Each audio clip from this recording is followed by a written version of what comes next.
But oftentimes when you have experienced a lot of trauma, it's so easy to kind of navigate the world like in a shadow. What's your carnal theory? There's a lot of research that exists that talks about just the way that people experience trauma. Mm-hmm. And so we know that people who experience childhood trauma suffer more daily psychological distress, right? So more moments of worry, anxiety, depressed mood. Heightened psychological distress correlates with, lower inability to or less likelihood to be mindful. So not being able to or not wanting to focus on the moment, because what if the moment is still traumatic, right? I don't want to be here. And difficulty staying mindful in those moments can definitely transfer to how we are or are not mindful during sexual experiences, right? It's very hard to just be like, oh, this moment I'm going to concentrate 100%. And in this moment, this is when I'm going to dissociate, right? Yeah. Yes, we'll definitely may have some triggers that will make it where it's just like a 1, 2, 3, like this happens, this happens, this happens. Mm-hmm. But oftentimes when you have experienced a lot of trauma, it's so easy to kind of navigate the world like in a shadow. So first, I think addressing that is really important. But when looking at pleasure as essential in treating trauma, I think of a few things related to what happens when someone experiences trauma regarding their access to pleasure, their ability to experience pleasure, their willingness to play, their ideas regarding purpose, like what is their purpose, and their desire. And I mean desire, not just sexual desire, but their desire to do, to be, to exist, right?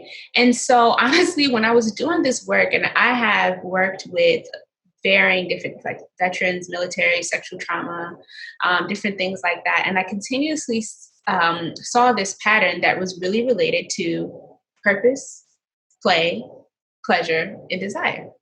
Mm. And so when you are looking at someone, say when you have hypervigilance due to your trauma, right? There's not a lot of relaxing. Right? You're just always like, okay, something's going to pop off. I need to be prepared. What is this person over here doing? I need to sit with my back towards a wall, looking at the door. I need to be prepared. So you don't have a lot energy that's going to be left over to relax and engage in play. And we know that play is an essential piece in healing, right? It helps you be more creative. It helps you connect. It helps you problem solve, right? It helps you move your body if that's the type of play that you're in. And so I think there's also a lot of conversation that needs to have about engaging in more playful activity with yourself and with other people as a part of healing, as part of trauma. And then looking at the way that we experience ourselves after the trauma. What is our meaning of our life, our meaning of our existence? What is our purpose? So people who are experiencing a lot of depressed mood, right, a lot of anxiety, there can be a lot of shame, right? A lot of self-blame about why something happened to them, right? And so when you are feeling that way, like things are my fault or this wouldn't have happened if X, Y, Z, then sometimes it can be really hard to find that space to say, this is how I should take up space. This is where I belong. This is my purpose in life. And so kind of looking at that component too, I think is important. And then of course we talked about pleasure, and then desire piece is just like, when I think of desire, I just think of it as like a want to want, right? Mm.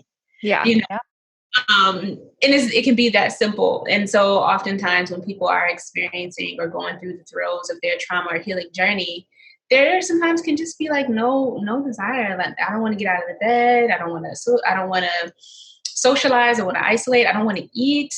Right? I'm sleeping a lot. I'm not sleeping at all, whatever the case is. So really exploring how desire shows up or doesn't show up post-trauma. Yeah. And I think all those things are really important when we're talking about sexual healing because it shows up there too, right? And it's also common regardless if the trauma is related to sexual assault, sexual trauma, or if it's related to military combat trauma, or if it's related to a car accident, it's related to a mugging, whatever the case is, right? You often see these uncertainties unfold in a very similar way.